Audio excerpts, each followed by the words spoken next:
Bem, companheiros, vamos então ouvir o estudo do nosso companheiro e irmão Labolida, que fará para nós o estudo de hoje.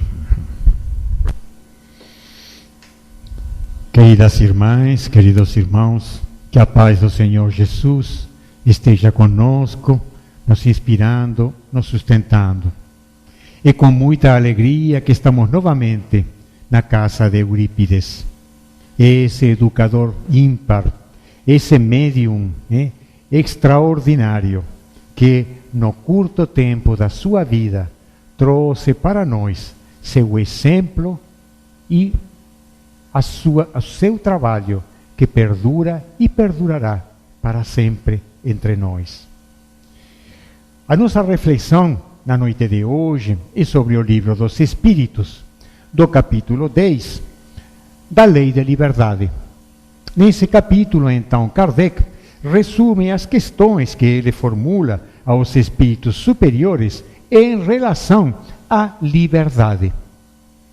O ser humano tem muitas dificuldades em relação à compreensão dessas leis. Por quê? Porque ainda não está compenetrado da relação que existe entre todas elas. A lei da liberdade, por exemplo, é vista de uma maneira muito parcial, como uma restrição à nossa vontade. Quando falamos de lei, aí a coisa começa a complicação. As pessoas começam a pensar no IPTU, no imposto de renda e outras leis por ali que de alguma maneira resultam até constrangedoras. Quando falamos de liberdade, aí as pessoas, mas eu não sou livre. Eu gostaria tanto de ser livre. Como assim ser livre? Gostaria de ter muito dinheiro para ser livre. E como seria livre com muito dinheiro? Eu não trabalharia, só viajaria. Mas aí, meu amigo, você estaria desrespeitando a lei do trabalho. Uma lei fundamental para seu progresso. Eu não quero nem saber. Então, essa dificuldade que nós, como humanidade, ainda temos, porque essas obrigações, esses deveres para conosco, para com a sociedade, ainda resulta de uma certa opressão. O nosso livre-arbítrio, por exemplo, nos permite determinadas coisas, mas nos cerceia umas outras. Da mesma maneira que as nossas crianças não recebem a chave de casa para chegar a qualquer horário até uma determinada idade, e mais ainda as chaves do carro. Então, se existe um limite para a liberdade, é porque ainda não temos a capacidade de exercitar toda essa liberdade que almejamos, como a criança que quer chegar depois das 8 horas da noite em casa para aproveitar a noite. Mas quando o espírito vai evoluindo, quando o espírito, através das suas conquistas intelectuais e morais, chega a um determinado nível, ele começa então a ter seu livre-arbítrio determinado absolutamente para o bem. Então ele toma essa liberdade para executar essas obras de bem. Esse incentivo, então, que tem no seu coração, através da conquista da moralidade, o leva à realização de grandes obras. E quando o espírito transcende o reino hominal e se consagra, então, dos mundos celestes como espírito puro, aí que quando atinge a maturidade do progresso nos mundos celestiais, quando se converte num Cristo, se dirige então ao Pai, perguntando: Senhor, quais são as suas ordens? Esses espíritos que já conquistaram toda a liberdade, eles compreendem que a vontade do Pai é suprema em relação à nossa vontade, que Ele apenas é o detentor de todo o controle do universo através de seu infinito amor. Então nos encontramos com as primeiras questões que Allan Kardec nos coloca no Livro dos Espíritos. A primeira delas é: haverá e a resposta dos espíritos é que haverá no mundo posições em que o homem possa jactar-se de gozar de absoluta liberdade. Haverá alguma posição? Os espíritos colocam não, porque todos precisais uns dos outros, assim os pequenos como os grandes. Essa necessidade da convivência faz parte de uma lei maior, tanto no reino animal como no reino hominal. O homem, tanto como o animal, é um ser social. O animal se reúne em manadas, em grupos, para a sua sobrevivência, conquistar a caça, enfim. E o homem, da mesma maneira, se agrupa nas sociedades que conhecemos. Por quê? Porque o homem não tem todas as faculdades e precisamos um dos outros para nos completar, para trabalhar, para nos alimentar, enfim, para fazer uso da nossa vida, através da grande lei de cooperação. Quando Kardec pergunta aos espíritos na questão-chave da encarnação, de número 132, eles colocam que os espíritos são levados à encarnação com o objetivo de progredir. E eles, através do esforço na matéria, das vicissitudes materiais, eles vão encontrando a maneira de participar na obra geral da criação. Ou seja, cada obrigação nossa participa então dessa grande lei. Não precisa ser um grande missionário, apenas um operário está participando através de seu esforço, de seu trabalho, no mínimo, no bem material da sua comunidade. E assim então, dentro dessa lei de cooperação, nenhuma criatura se pode jactar de gozar absoluta liberdade.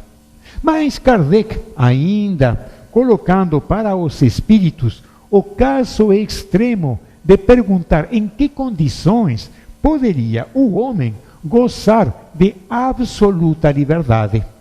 E os espíritos respondem: nas do eremita no deserto, desde que juntos estejam dois homens, há entre eles direitos recíprocos que lhes cumpre respeitar. Não mais, portanto, qualquer deles goza de liberdade absoluta. A liberdade, então, é uma liberdade condicionada aos nossos deveres para conosco, para com o próximo e para com Deus, o nosso Criador. Então, essa utopia da liberdade total, na realidade, seria um desrespeito ao conjunto de leis que foram estabelecidas pelo Criador para o nosso progresso. E é interessante, porque o homem tem uma certa rebeldia com a lei. A lei é como se fosse uma coisa que oprime. É possível que a lei dos homens, ainda criada por homens imperfeitos, através das suas imperfeições, possam ferir os nossos interesses materiais ou os nossos interesses morais. Mas é a lei que temos. Agora, em compensação, a lei moral é a lei inamovível, criada por Deus, que governa o universo. Todas as criaturas do universo estão submetidas às mesmas leis morais. E os espíritos são muito claros no início da terceira parte do livro dos Espíritos, quando Kardec pergunta: que podemos entender da lei natural? Ele responde: a lei natural é a lei de Deus, criada para a felicidade do homem. E o homem só é infeliz quando dela se afasta. Ou seja, a lei foi criada para a nossa felicidade. Quando o homem assume o compromisso de praticar a lei de Deus, consegue os recursos para a sua própria felicidade, respeitando ele próprio, o próximo e a Deus, através do cumprimento das suas leis. A obrigação de respeitar os direitos alheios tira ao homem de pertencer a si mesmo, Ou seja, tira a nossa identidade, ter que respeitar o outro. De modo algum, respondem os espíritos superiores, porquanto este é um direito que lhe vem da natureza. Porque quando analisamos o respeito, nós estamos analisando provavelmente o primeiro degrau da conquista maior, que é o amor. Como começaríamos a amar, a praticar esse amor ímpar que os grandes espíritos nos demonstraram, se não começamos através do respeito? O respeito podemos entender como pedra fundamental da conquista de nosso amor. Como conciliar opiniões liberais de certos homens com o despotismo que costumam exercer no seu lar e sobre os seus subordinados? É comum as criaturas ter uma palavra, ordenar determinadas coisas e não fazer realmente aquilo que a sua convicção de alguma maneira comunica. São aqueles que ainda, como nos colocam os espíritos superiores, têm a compreensão dessa lei natural, mas contrabalançada pelo orgulho e pelo egoísmo. Então, quando vemos um caso de prepotência, de injustiça, é realmente um produto direto do orgulho e do egoísmo, embora a criatura conheça a lei. Porque, ainda conhecendo a lei, dentro da nossa característica de espíritos imperfeitos, somos falíveis. E sendo falíveis, somos muitas vezes levados pelas nossas inclinações instintivas. Porque da nossa peregrinação em diferentes encarnações, nós passamos por muitas experiências. Experiências, muitas delas infelizes, outras felizes que consolidaram o nosso senso moral. Mas ainda conservamos vestígios de aqueles impulsos, muitas vezes violentos, agressivos, impulsos ou vícios que ainda nos conduzem a determinadas situações deploráveis até. Então, quando os espíritos nos colocam que a compreensão da lei natural, ainda que exista no homem, quando existe o orgulho e o egoísmo, ainda o homem tem que percorrer essa vagarosa estrada da conquista da humildade, da caridade e de todas as virtudes que farão do homem aquele homem de bem, que Kardec nos coloca no Evangelho segundo o Espiritismo, no Livro dos Espíritos. Liberdade de pensar. No pensamento, declaram os Espíritos, goza o homem de ilimitada liberdade, pois que não há como pôr-lhe peias ou pôr-lhe limites. O nosso pensamento é o elemento que nós temos de total liberdade. Podemos pensar literalmente o que nós quisermos, mas também existem consequências em relação ao pensamento. E eles nos colocam, os espíritos superiores, quando Kardec pergunta, é responsável o homem pelo seu pensamento? E colocam os espíritos perante Deus somente a Deus, sendo possível conhecê-lo, ele o condena ou absolve segundo a sua justiça. Como compreender isto? Quando Kardec, na Gênese, nos fala do fluido universal, de aquele elemento que é a matéria-prima do universo, ele descreve as características e as propriedades desse fluido, que, enquanto condensado, formam os corpos sólidos que nós conhecemos na nossa vida cotidiana. Formam os complexos celulares que animam, que compõem, aliás, todos os seres vivos, inclusive o reino hominal. Então, esse fluido universal, as diferentes transformações do fluido universal, compõem todo o universo conhecido e desconhecido, porque a matéria-prima de tudo o que existe é a obra primária do Criador. E aí chega o nosso pensamento. Uma das propriedades do fluido universal é adquirir as propriedades do pensamento que por ele transita. Quando nós dirigimos o nosso pensamento através da prece a um ser a quem veneramos, quando nos dirigimos a Deus, nós estamos guiando o nosso pensamento para o ser a qual nos dirigimos.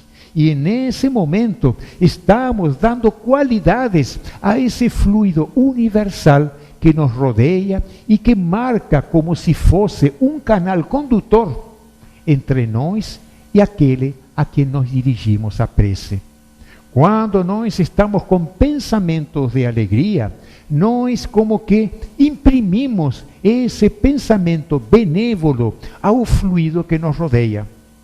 Quando temos um pensamento de desânimo, de pessimismo, nós contaminamos esse fluido com o nosso pensamento.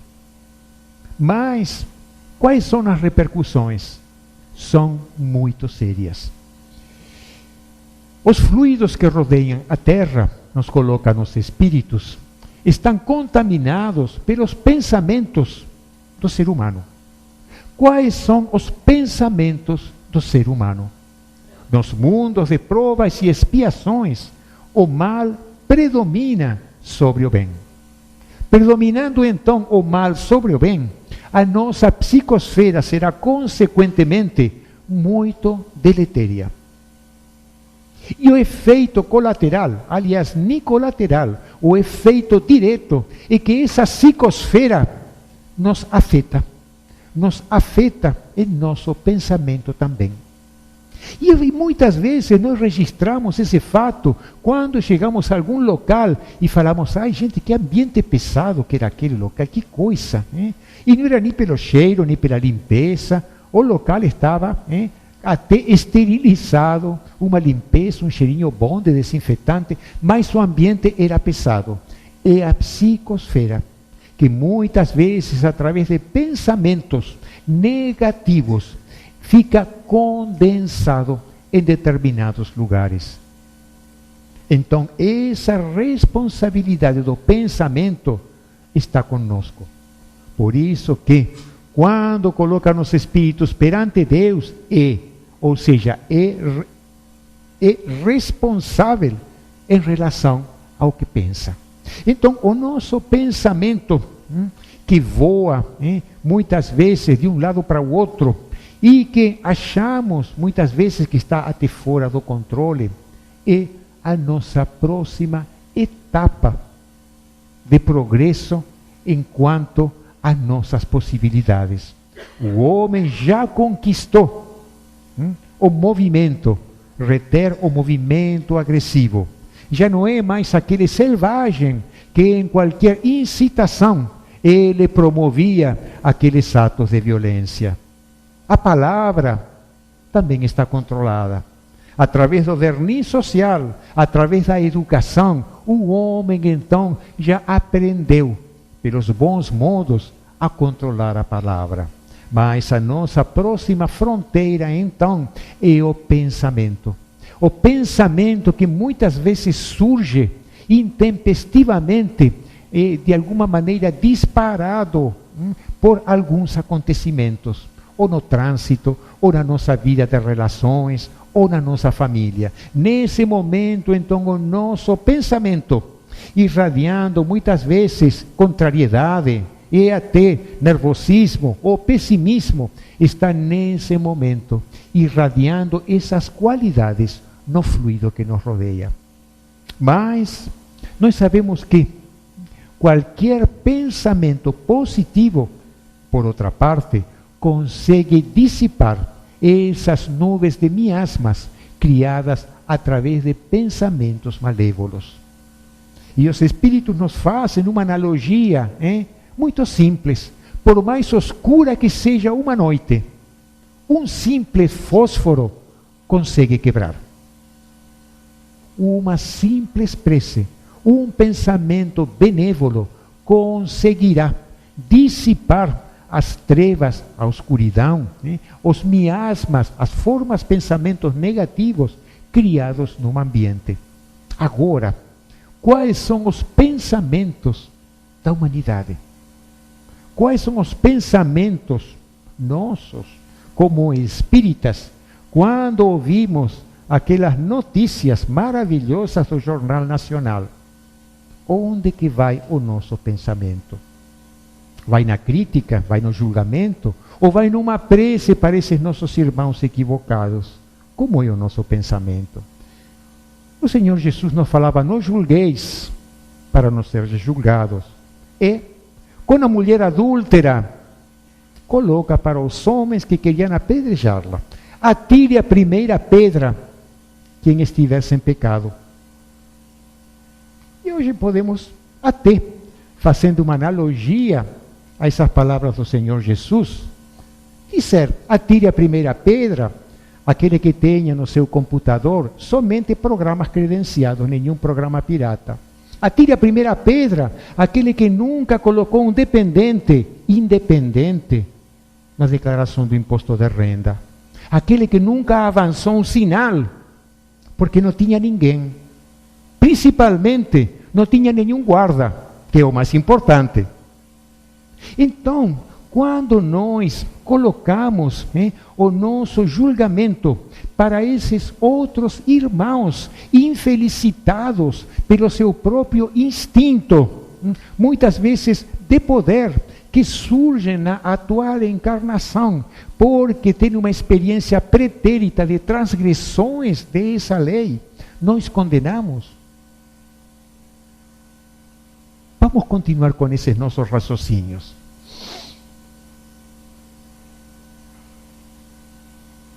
Escravidão. A escravidão realmente é uma atitude contrária a essa lei de liberdade.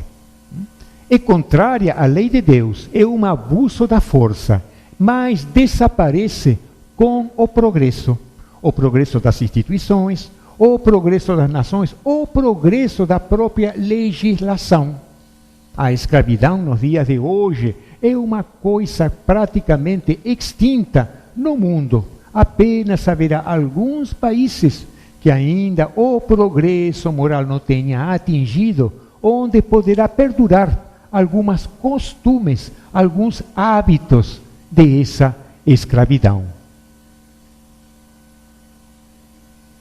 Na questão 830, pergunta Kardec: quando faz parte dos costumes de um povo, são censuráveis os que dela aproveitam, embora lhes pareça natural?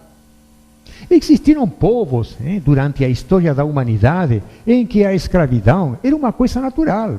Os egípcios tinham escravos, eram aqueles que, através de seu esforço, construíam os grandes monumentos que perduram até hoje. Então era um hábito, mas os espíritos respondem: o mal é sempre o mal, mas a responsabilidade é relativa aos meios de compreensão. Quando nós vemos algumas iniquidades naqueles plantios onde trabalhavam os escravos, muitas vezes era considerado uma causa nobre manter escravos, porque eram criaturas consideradas até inferiores. E o fato de oferecer uma cama e um alimento, os senhores de escravos achavam até que tinham conquistado o céu. Mas isso era uma falta de entendimento. Mas, como nos coloca nos espíritos, o mal é sempre o mal. A escravidão, a colocação de uma pessoa, instigando a outra, através da coerção, através da força, a cumprir tarefas que normalmente não faria em condições naturais, é, por definição, escravatura, é escravidão. Na 831, Kardec faz uma pergunta que até hoje perdura a nossa curiosidade de por que isso está acontecendo. A desigualdade natural das aptidões não coloca certas raças humanas sobre a dependência das raças mais inteligentes. E os espíritos respondem sim, mas para que estas as elevem, não para embrutecê-las ainda mais pela escravização. E hoje, no mundo capitalista em que nós vivemos, nós observamos que existem escravaturas que são do capital, muitas vezes da força, do intelecto, da tecnologia, pela qual determinados países exercem um certo domínio sobre outros. Ainda estamos dentro desse contexto, porque no mundo de provas e expiações, ainda o homem está muito ligado com o gozo dos bens materiais, com o egoísmo, com o orgulho, que muitas vezes o leva a fazer situações de predomínio sobre povos ou sobre criaturas mais fracas para seu próprio benefício. E isso realmente vai ser decorrente de um processo fundamental que nossa época deverá iniciar, e já, aliás, iniciado, que é o processo de educação moral. E a educação moral, na palavra do codificador, não é aquela que forma intelectos. A educação moral é aquela que forma homens de bem. E será então, através desses homens de bem, através dessa aristocracia que Kardec coloca em Obras Póstumas como aristocracia intelecto-moral, que o mundo então estará num futuro governado pelos mais aptos pela sua inteligência e os moralmente mais elevados pela sua habilidade de administrar a justiça para todos. E vamos nessa caminhada. Nós estamos num processo de transformação. A liberdade está intimamente ligada à igualdade e à fraternidade. E esse é o lema que surgiu na Revolução Francesa. Embora a Revolução não tenha conseguido implantar essa trilogia, ainda continua sendo um alvo de conquista para toda a nossa humanidade.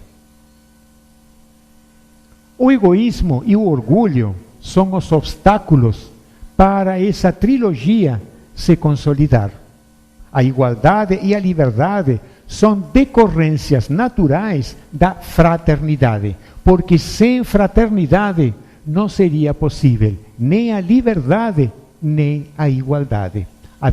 Ainda haveria homens, escravos e os senhores. Ainda não haveria liberdade para muitas criaturas. A fraternidade, na sua acepção mais pura, no entendimento mais puro, se confunde com o amor. A fraternidade é decorrente do amor ao próximo. E esse amor ao próximo é uma conquista. É uma conquista na qual nós, com o conhecimento desta doutrina espírita, não estamos apenas convidados a modificar. Estamos convocados. Porque o convite é uma coisa suave que a gente pode... Não, hoje não. Deixa para amanhã.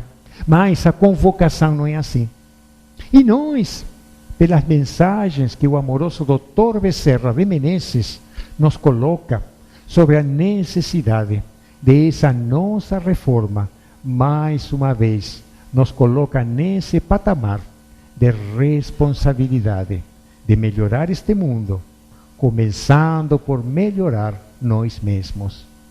Essa liberdade, então, que muitas vezes confundimos com desrespeitar a própria lei de Deus, muitas vezes confundindo a lei como um elemento opressor e não como um elemento necessário à nossa disciplina. Na época de Jesus, Em certo momento, os fariseus e os escribas estavam com uma grande dificuldade em relação ao imposto que era devido ao César. O César extorquia realmente o povo, recolhendo a metade dos proventos do trabalho do povo. Os judeus, os fariseus, levando essa colocação como uma questão até religiosa, num momento determinado, querendo tentar ao Senhor Jesus, colocam essa questão. Aliás, os fariseus, em muitas oportunidades, tentavam tentar o Senhor Jesus, para que ele falasse alguma coisa, e eles poderiam acusar ao mestre. Ou seja, é o maior exemplo histórico da ingenuidade. Olha se os fariseus teriam condições de enganar o mestre. Então, quando, naquele assunto tão crítico como o pagamento do imposto a César, perguntam para o mestre: Senhor, qual é a sua opinião em relação ao tributo do César? Devemos ou não devemos pagar? Se o Senhor Jesus falava que deviam pagar o imposto, ele estaria em contra desses princípios de lei que os fariseus estavam colocando como elemento de conquista para liderar esse povo. Se ele falava que não deviam pagar os impostos, então ele seria acusado de estar em contra do império, em contra do César. Mas o Senhor Jesus simplesmente pede uma moeda. Aí entregam a moeda e ele pergunta: de quem são esta imagem e estas inscrições? E ele responde: são de César. Então, dai a César o que é de César, e a Deus o que é de Deus. Ou seja, dar a César o que é de César. Ainda nas nossas imperfeições, de um mundo inferior ainda, de nós como espíritos imperfeitos, as nossas instituições respondem à altura das imperfeições do homem, porque ainda somos falíveis. Mas esse é o César que o Senhor Jesus nos fala para pagar. Essa é a lei humana que nós temos no momento. E é a nossa obrigação cumprir. Como também a lei moral, a obrigação que nós temos de cumprir a lei moral. Não apenas pelo cumprimento da lei, e sim porque a lei é feita para a felicidade do homem. A lei de Deus foi criada para a felicidade do homem, e o homem é infeliz quando se afasta da lei de Deus. E o Senhor Jesus trouxe então a boa nova, a boa notícia de que nós podemos ser felizes, e nos trouxe o caminho. E no maior discurso que já a humanidade ouviu, que é o Sermão da Montanha, ele coloca então a súmula da lei de Deus, trazida ou traduzida para as nossas imperfeições. Ele nos fala a um povo ávido das coisas materiais: não junteis os tesouros da terra, juntai os tesouros do céu, porque nem o ladrão leva, nem a ferrugem corrói, nem a traça come. Porque onde estejam os teus tesouros, aí também estará o teu coração. Olha onde que a gente vai colocar o nosso coração, o nosso esforço, o nosso ideal, o nosso objetivo de vida. Nos bens terrenos ou nos bens do céu? Nos bens que vão durar apenas alguns anos, ou aqueles bens que continuarão conosco durante a eternidade? E nos encontramos então neste momento, num momento de transição planetária. Um momento muito crítico mesmo. Quando falamos de transição dos mundos que conhecemos, primitivo, provas e expiação, mundos de regeneração, mundos felizes e mundos celestiais, cada um deles tem características próprias E existe uma série de transições entre eles. Não existe uma transição abrupta entre um mundo e outro. Quando nosso planeta era ainda um mundo primitivo, recebeu como espíritos coadjuvantes, podemos dizer, os exilados de Capela. Espíritos que foram exilados de um planeta que estava mais ou menos na situação da Terra de hoje. Só que muitos milhões desses espíritos estavam obstando a implantação de um mundo de regeneração. Os magistrados celestes decidem então entregar para o Senhor Jesus esses espíritos para que, através de seu esforço em trazer a civilização recém-iniciante no nosso planeta, o resultado de todo o seu progresso adquirido nesse mundo de Capela. E surgem assim as grandes civilizações iniciais da Terra, os egípcios, a Índia, a China, as civilizações da Europa e da Atlântida, hoje apenas restando alguns vestígios na América Central. A transição do mundo primitivo para o mundo de provas e expiação foi uma transição apenas do continuismo, do princípio da selvageria desses homens que ainda não tinham construído o senso moral, somados àqueles que traziam suas próprias mazelas de erros do passado, mas ainda se constituíam na grande maioria de elementos que transitavam pelo mal. Do mundo de regeneração para um mundo feliz, existe um progresso moral. No mundo de regeneração, as criaturas já são conscientes da necessidade da prática do bem. E ainda com todos os seus erros, ainda com todas as suas imperfeições, já têm a vontade de adquirir virtudes. A transição é uma transição suave, é uma transição de crescimento espiritual. E dessa transição, desses mundos felizes para os mundos celestes, são aqueles espíritos que, através da transcendência, através desse progresso incessante, conquistam então a sabedoria e o amor possível de conquistar no reino hominal e passam então a transitar no reino angelical, ou seja, nos mundos celestes como espíritos puros.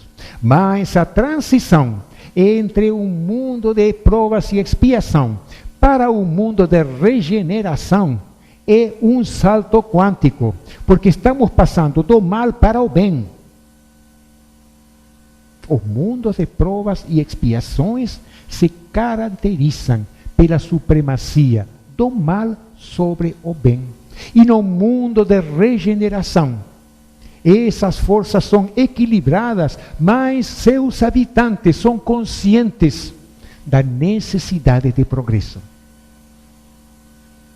Então, essa nossa transição que nós estamos passando é uma oportunidade ímpar dentro de nosso progresso espiritual. Estamos saindo do joio para o trigo. Estamos tendo a oportunidade de vivenciar transições no nosso planeta ímpares através de conflitos econômicos, sociais, violências, que fazem parte da comoção que representa uma transição, uma grande mudança. Como toda mudança implica grandes acontecimentos que não estão aí por acaso, estão minimamente planejados pelas forças superiores da vida. Nesse programa, então, de transição para o mundo de regeneração, estamos todos envolvidos. E esse nosso pensamento, do qual falávamos, esse nosso julgamento, terá que ser motivo dos maiores cuidados para todos nós. Sabemos que o Brasil recebe espíritos arrependidos para se redimirem. O que significa isso? Humberto de Campos, notável escritor notável repórter, ocupando uma das cadeiras da Academia Nacional de Letras, em desencarnado, através dos méritos que ele tinha conquistado, intelectuais e morais, ele recebe a permissão de conhecer, de aurir, de estudar as crônicas do mundo espiritual. Permite, então, as forças que governam o nosso mundo, que Humberto de Campos possa penetrar nessa grande biblioteca do plano espiritual, para mais tarde trazer essas notícias para nós, através do inigualável Francisco Cândido Xavier. E essa obra, que relata essa relação de espíritos arrependidos a se redimirem, se intitula Brasil, Coração do Mundo, Pátria do Evangelho. Nesse livro, Humberto de Campos relata a cronologia dos eventos que surgem do plano espiritual para formar o que hoje é o Brasil, destinado como coração do mundo, pela sua forma geográfica, a ser a pátria do Evangelho. Num momento determinado, nesse livro, há um diálogo que consideramos altamente emotivo, mais do que importante. É um diálogo entre o Senhor Jesus e Ismael. Ismael detém a responsabilidade da condução espiritual de nosso país. O Senhor Jesus se dirige a Ismael, colocando para ele: Ismael, me sinto constrangido pelas preces e os sofrimentos desses espíritos que estão circundando a terra em condições de supremo sofrimento, em função das suas quedas em inúmeras reencarnações, através das inquisições, das cruzadas, das guerras, da Revolução Francesa, espíritos falidos em muitas encarnações. E ele fala com Ismael: recebe esses espíritos na tua bandeira de misericórdia, para que através do santificado sofrimento eles consigam se redimir de todas as atitudes pretéritas. Ou seja, estão reencarnando esses espíritos aqui no nosso solo. Mas o que acontece na reencarnação? Nos colocam os espíritos, no Evangelho segundo o Espiritismo, de que o esquecimento do passado é uma bênção que Deus coloca para todos nós, para que as lembranças de nosso pretérito não sejam obstáculo à nossa vida atual. Porque, de alguma maneira, relembrando desafetos da nossa vida, ou algozes, ou vítimas nossas de pretéritas existências, poderiam trazer graves consequências à nossa vida. Poderiam paralisar as nossas atitudes. Mas então o esquecimento do passado nos dá essa bênção de reiniciar uma jornada praticamente zerada. Mas não é praticamente zerada. E os espíritos nos colocam que na encarnação o espírito leva dois elementos da sua vida pretérita: a voz da consciência e as tendências instintivas. A voz da consciência é a conquista de todas as suas encarnações, quando tomaram decisões para o bem. Essa voz da consciência que vai ser o elemento condicionador ou chamador de atenção através do sentimento de culpa quando o espírito obre no mal. E as tendências instintivas são aqueles movimentos intempestivos, aqueles hábitos, aqueles gostos, aqueles prazeres internos nossos que, de alguma maneira, são contrários às boas costumes, à época, à ética, à moral. Então nós encontramos que essas tendências instintivas muitas vezes se sobrepõem às boas intenções do arrependimento, quando nós tomamos o nosso plano ou a nossa carta de intenções para a nossa encarnação. E vemos na atualidade muitos de nossos irmãos falidos. Muitos de nossos irmãos que provavelmente reencarnaram com a intenção, com o programa de ser aqueles governantes honestos, para administrar os bens que em pretéritas encarnações eles dissiparam através dos gostos e do interesse pessoal. E hoje, nessas tendências, nessas tentações que nós não conseguimos imaginar quais sejam, os nossos irmãos caíram. Então, voltando a esse nosso pensamento, que irradia então para o fluido universal que nos rodeia, a qualidade de nossos pensamentos, que qualidade de fluido universal nós estamos criando quando ligamos a TV no Jornal Nacional para ver quem que foi preso no dia de hoje.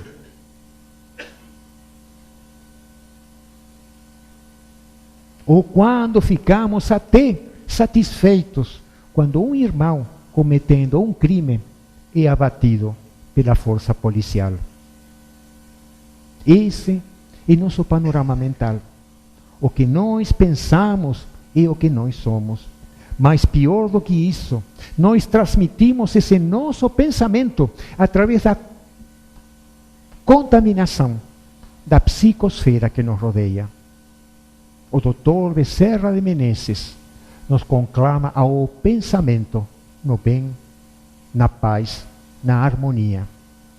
Eurípides Barçanulfo, numa mensagem de 1980 aproximadamente, ele nos convoca a nós espíritas à campanha da paz, da esperança e do otimismo. Nos convoca, não nos convida. Eurípides Barçanulfo nos está convocando a nós espíritas, porque já temos o esclarecimento para aceitar essa tarefa.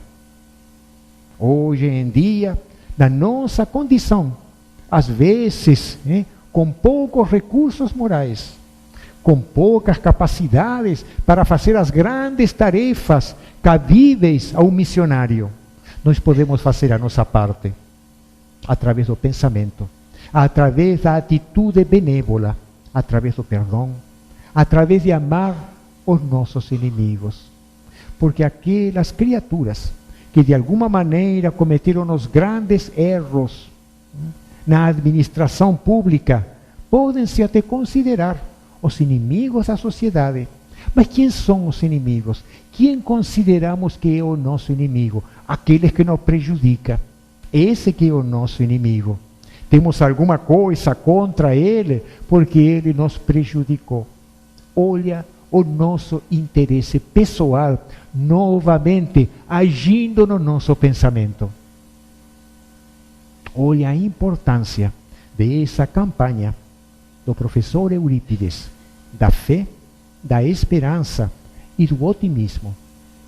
Porque nós precisamos, mais do que nunca, nestes dias de hoje, o pensamento firme num mundo melhor. O pensamento firme no equilíbrio da nossa pátria.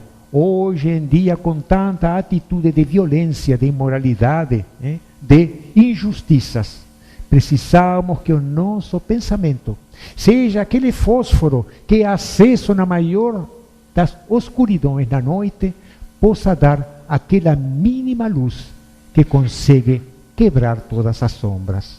Possamos então aceitar essa responsabilidade, porque seremos muito ditosos quando o nosso mundo seja um mundo mais fraterno, um mundo onde não haverá ninguém que lhe falte o necessário, um mundo em que o forte trabalhará pelo fraco e estaremos todos unidos por um pensamento e, sobretudo, por um sentimento de real fraternidade.